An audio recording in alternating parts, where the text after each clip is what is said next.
Good morning. Today I'm pleased to be joined by Secretary of Public Safety Eddie Buffalo, Secretary of Transportation Joey Hopkins, Colonel Freddie Johnson with the State Highway Patrol, Major General Todd Hunt of the North Carolina National Guard, and Emergency Management Director Will Ray. Thank all of you for watching as we share the latest updates on Hurricane Erin. Hurricane Erin is currently a Category 2 hurricane that will likely strengthen over the course of the day today. The storm remains dangerous and is already impacting lots of people here in North Carolina. Folks on the coast need to take care.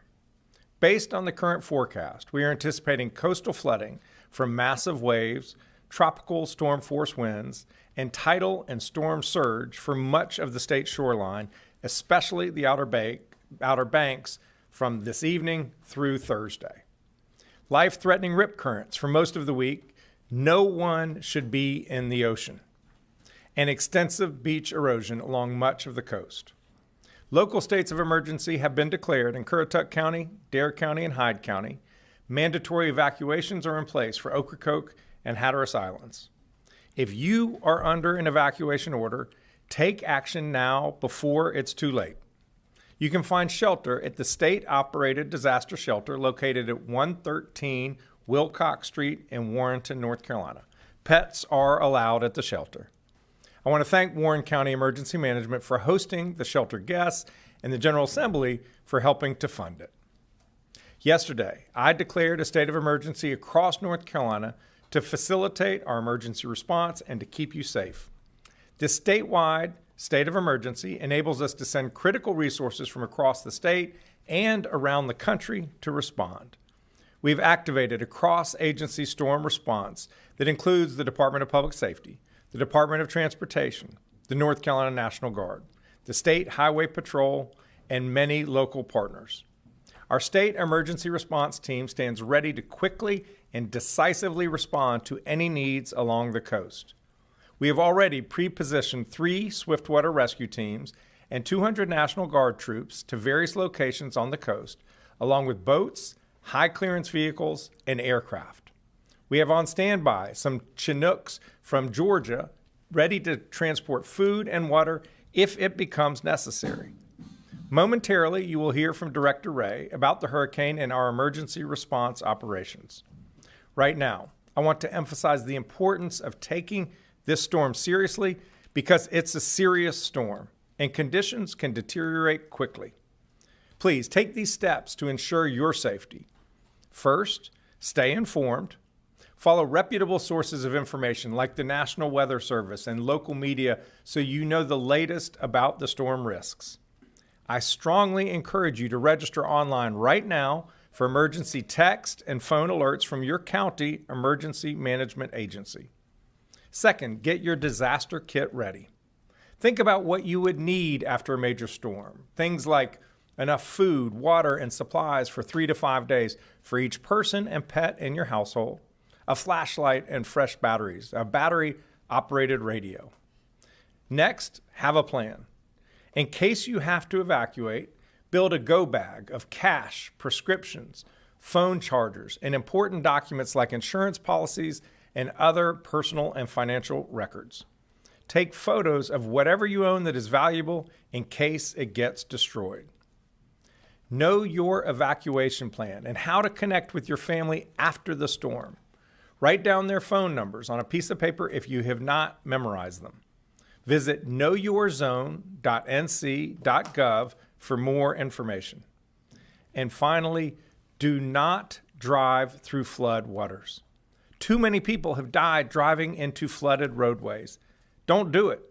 You do not know how deep the water is or how fast it is running. So please, don't drown, turn around. We do not want you to become a casualty of Hurricane Erin. With ocean overwash, we anticipate impacts to our roadways, especially NC Highway 12. For the most up-to-date roadway information, visit drivenc.gov. For more information about the storm, preparations, evacuation orders, open shelters, or other important tips, visit readync.gov/Erin. Our American Sign Language interpreters today are Mark Lineberger and Stephen Holland. Behind the scenes, our Spanish language interpreters are Jackie Matevier and Yasmin Palizzi. At this time, I'll turn it over to Director Will Ray. Thank you, Governor, and good morning, everyone. Erin remains a dangerous hurricane, but as the Governor mentioned, the storm is forecast to remain offshore. While it may fluctuate in strength over the next day or so, Erin will remain a hurricane while making its closest approach to North Carolina late today and into tomorrow. The system is expected to turn northward today and then northeastward tomorrow, gaining forward speed while moving away from North Carolina. A tropical storm warning is now in effect from Beaufort Inlet north to Duck, and a storm surge warning is now in effect from Cape Lookout to Duck. If you've been asked to evacuate, please do so now, before conditions deteriorate and roads become impassable. Do not drive around barricades and do not drive through flooded waters. You cannot judge the depth or speed of floodwaters from inside your vehicle. I want to remind everyone, regardless of the track of the center of the storm, dangerous conditions can be felt far from the eye, especially with a system as large as Erin. Regardless of her track, moderate to locally significant impacts are expected along our coast and expected to peak today and into tomorrow. Extremely large, dangerous waves forecasted around 20 feet in height, along with storm surge of 2 to 4 feet on top of the surf, will likely impact the dunes along portions of the North Carolina coast, especially east and southeast facing beaches and the Outer Banks.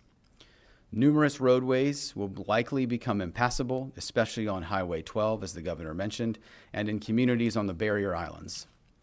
This will be a longer duration event, with coastal flooding expected over several high tide cycles. We will see rain bands trailing Erin that will also impact the area, already saturated soils across the area, which could lead to extended impacts. Please be sure to have multiple ways to receive weather alerts, especially during the overnight hours. You need to be informed by receiving information from reputable sources of information and have a plan to protect yourself and your family. Hurricane Erin is already creating extremely dangerous and life-threatening rip currents for all of the North Carolina coast that will linger through the week. We've seen a high number of rescues along the coast, and you should avoid swimming anywhere on the North Carolina coast right now. The State Emergency Response Team began preparations late last week, as soon as forecasts began to indicate that North Carolina may receive impacts. And today, the State Emergency Operations Center is activated, as is our Regional Coordination Center East in Kinston, to facilitate the movement of resources and commodities into impacted communities and to support local response. Yesterday, North Carolina Emergency Management deployed 3 of our state's swiftwater rescue teams from partners in the North Carolina Marine Patrol, North Carolina Wildlife Resources, and a joint team made up of the Wake Forest Fire Department and Knightdale Fire Department, as well as 3 of our state's search and rescue task forces from Buncombe County, the Charlotte Fire Department, and the Greensboro Fire Department, all of which have water rescue, structural collapse, and wide area search capabilities. These search and rescue assets are positioned in eastern North Carolina to quickly respond to assist first responders and local emergency managers with response needs. We've activated approximately 200 North Carolina National Guardsmen with high clearance vehicles and positioned them across the coastal plain to support quick response into those impacted communities. Aircraft have been placed on standby from the North Carolina National Guard and the State Highway Patrol to support rescue needs, as well as movement of commodities, teams, or equipment. With the potential for roadways to be impassable for multiple days, we are also activating the additional heavy lift aircraft that the Governor mentioned from neighboring states to support large-scale movement as a contingency plan. Our logistics teams remain ready to support commodity distribution from our warehouses and partners into those impacted areas. Additional local emergency managers and public safety personnel have deployed from non-impacted portions of our state to serve on incident management teams, which will assist those impacted communities.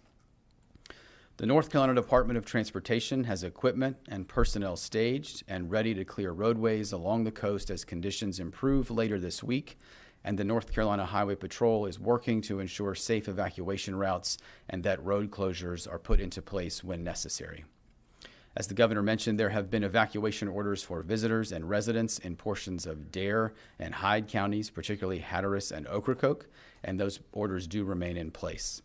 Anyone in those areas should heed these evacuation orders for your own safety and as well as other direction from public safety officials. For anyone evacuating that needs somewhere to stay, a state-operated shelter is open and is safely located in Warrenton. As the governor mentioned, pets are welcome at this shelter, and you can find information by visiting readync.gov/Erin. Finally, I want to mention that while all eyes are on Erin and its impacts to our coast and those communities, North Carolina emergency management personnel and our local emergency management partners remain also focused on facilitating recovery efforts across Western North Carolina. The Joint Recovery Office remains open in Asheville without interruption, as are the multi-agency recovery centers, which have served over 6,800 Helene survivors to date. Areas in our central part of the state have also recently experienced impacts from Tropical Storm Chantal, and those disaster recovery centers remain open in local communities that were impacted. State individual assistance is available to those Chantal survivors while we await a decision from the federal government on North Carolina's request for a major disaster declaration for public assistance, which would provide additional recovery resources to those impacted communities and our state. Please remain informed and have a plan to protect yourself today, tonight, and tomorrow if you are along our coast. I continue to be incredibly proud of the partnerships of our state emergency response team, public sector, private sector, nonprofits, and volunteer agencies at all levels, working together to support the 10.8 million North Carolinians we all serve. Together, we are stronger and more resilient. Thank you, Governor. At this time, happy to take questions from the room to any of the participants on the stage. Please just go to either side to ask your question. Thanks, Governor. Laura Leslie with WRAL. We reported yesterday that we're still waiting for hundreds of millions of dollars, I gather, from aid from FEMA. Can you talk about whether that's going to impact our ability to respond to Erin? And, has the federal government been a good partner in getting ready for this hurricane season? Well, I want to acknowledge and express my appreciation to FEMA and the Department of Homeland Security. Yesterday, we got word that about $85 million of the previously approved projects, that reimbursement will be released. We have not yet received the money, but every indication is that those funds will be coming shortly.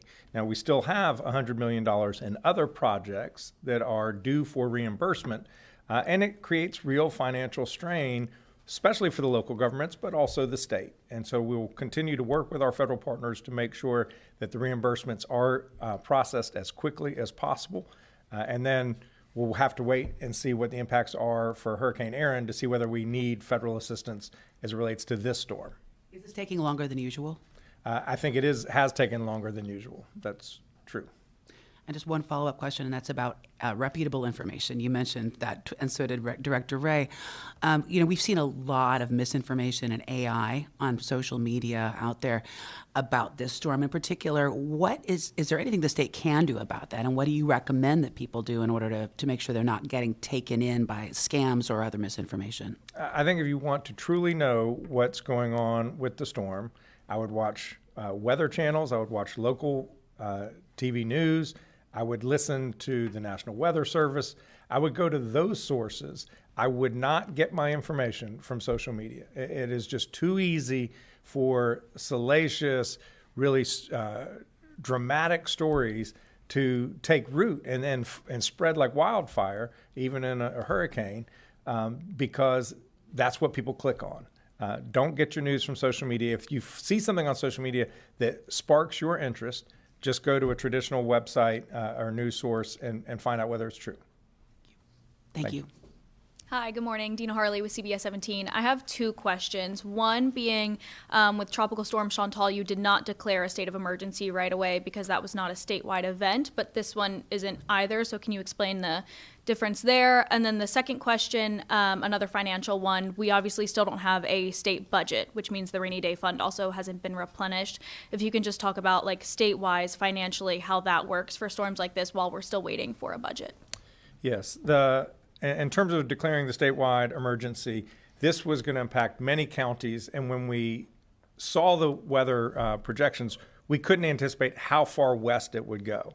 And by declaring that state emergency, it enabled us to leverage a lot of resources. It also allowed us to make changes on our transportation regulations. The Highway Patrol has to, when there's a heavy truck, if they see a heavy truck, they have to stop it and ticket it if it is excessive in size. Well, by declaring the statewide emergency, we could allow the Highway Patrol to let these heavy trucks go on roads that are safe, not on bridges that can't sustain the weight, to pre-position to respond to whatever impacts the storm are. It also enabled us to reach out to our neighboring states. We don't have the big Chinook helicopters that can move food and water, so it allowed us to trigger that as well.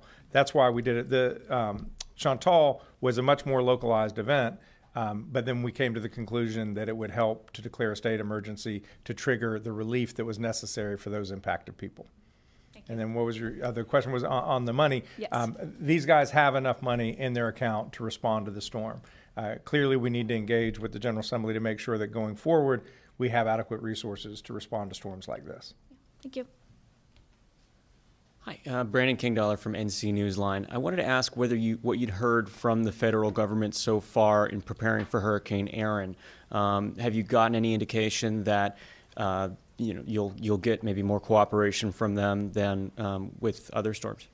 In terms of the federal response, the nature of this storm is such that we haven't needed to call upon those resources to respond to the immediate aftermath of the storm. I'll have the director come forward and talk about his conversations with the Coast Guard and the EPA and others.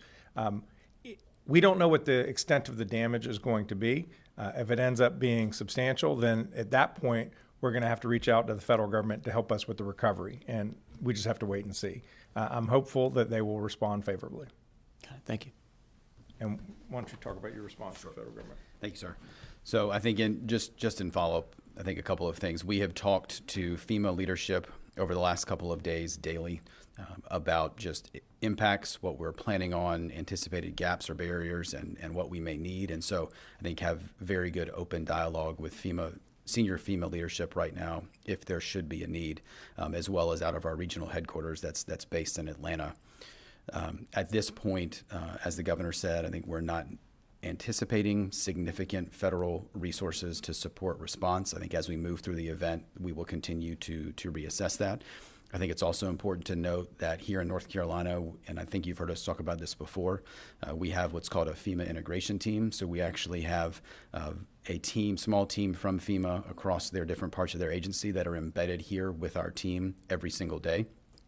We work alongside with them, so they are here daily working with us. We also have some specialists from the National Hurricane Center that are also embedded with our weather team day to day. I think as the governor mentioned, I think one of the areas we are looking at that often impacts coastal events is when we see some of the coordination around abandoned vessels or derelict vessels, anything that could lead to hazardous materials being in waterways. And those are conversations we've been having over the course of this week with the various federal agencies, so EPA, U.S. Army Corps of Engineers, Coast Guard, on how we, one, support life safety missions in those impacted areas, but also have the right federal resources postured should we need it to deal with some of the infrastructure impacts there. Thanks, Will. Or the Governor, Dwan Hoggard, WTVD. First things, after the response of Helene, and even now how folks there in the western part of the state are still recovering right now, what lessons have you learned from that major event, and how are you applying it to Hurricane Erin? And then secondly, I know you guys are having those conversations at the federal level. A lot of folks in the western part of the state were probably expecting something a little bit more, maybe from a state and federal level. How confident are you that the state will get what it needs from the federal government if you have to make that phone call? Yeah, we've had healthy working relationships with the federal government over these past 11 months since Hurricane Helene swept through western North Carolina. In terms of the extent of federal support, it has not met the need. If you aggregate all of the different types of federal relief we've gotten, whether it was through FEMA or the U.S. Department of Transportation or the Army Corps of Engineers or whatever Small Business Administration, we're at about 8% of the overall damages, which was $60 billion. So we're grateful for every dollar that we get. But when you look at historically other major storms, the average is in the 40% range. Some storms got upwards of 70% of the overall damage in support from the federal government. So the federal government has not met the moment. We're going to continue to make our case to our congressional delegation and to the administration to urge them to support Western North Carolina to the degree that is necessary. In terms of what lessons that are learned from that relationship to the east, we just have to wait and see what the extent of the damage is and whether it has any impacts on our ongoing ability to get the support we need from the federal government. I think these folks, they know how to respond to a storm.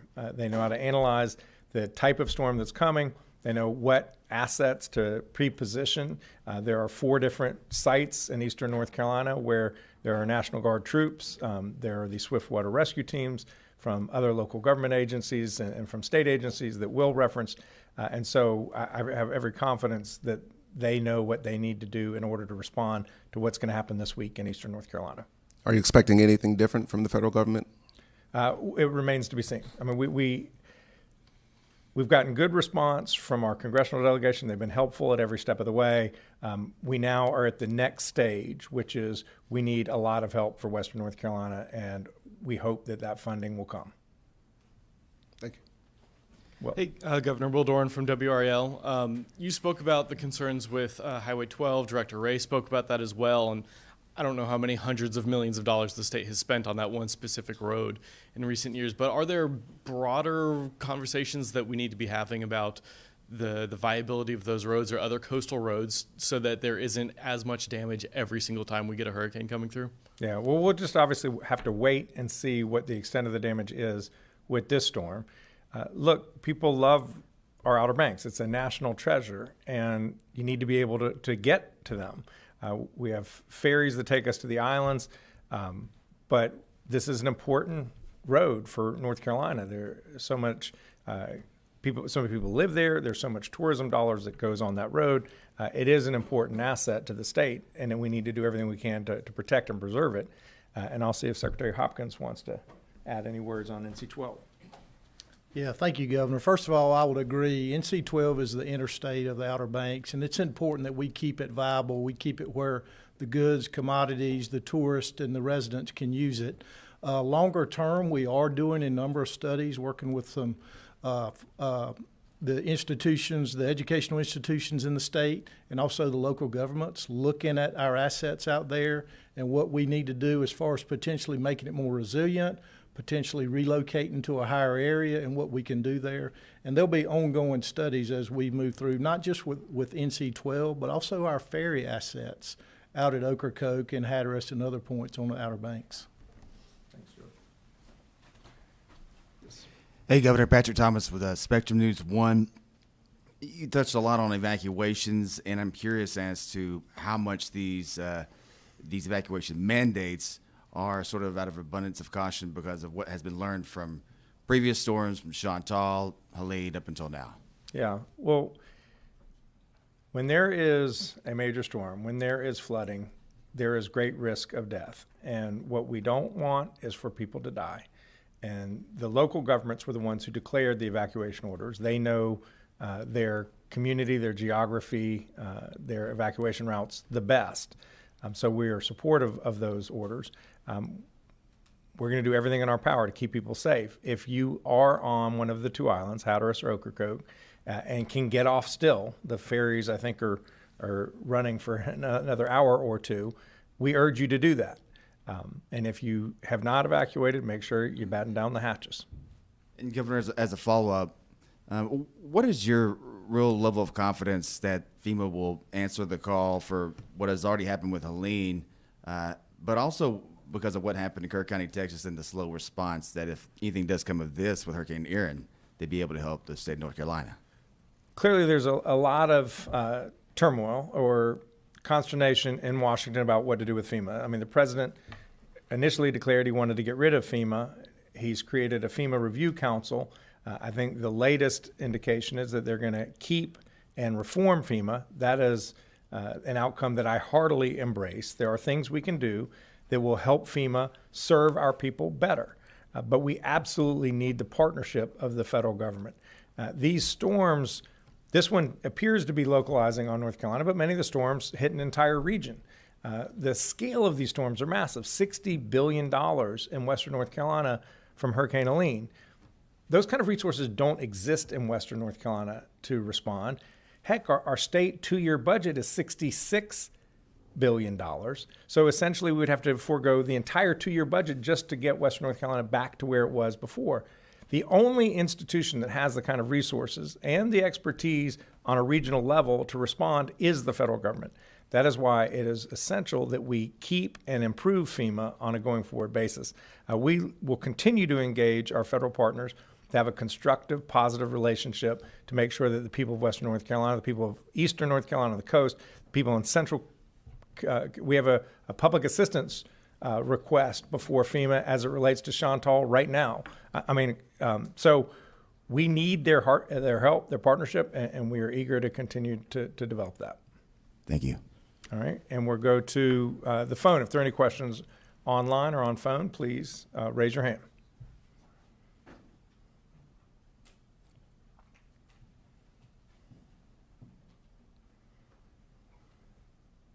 Zachary Turner, you raise your hand. Please unmute yourself and ask your question.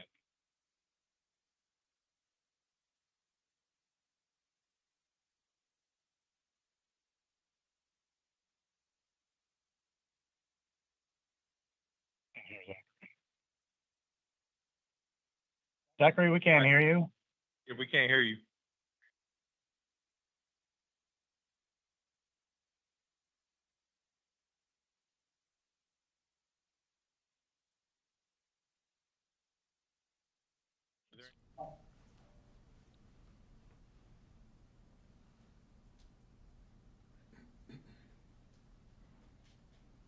All right.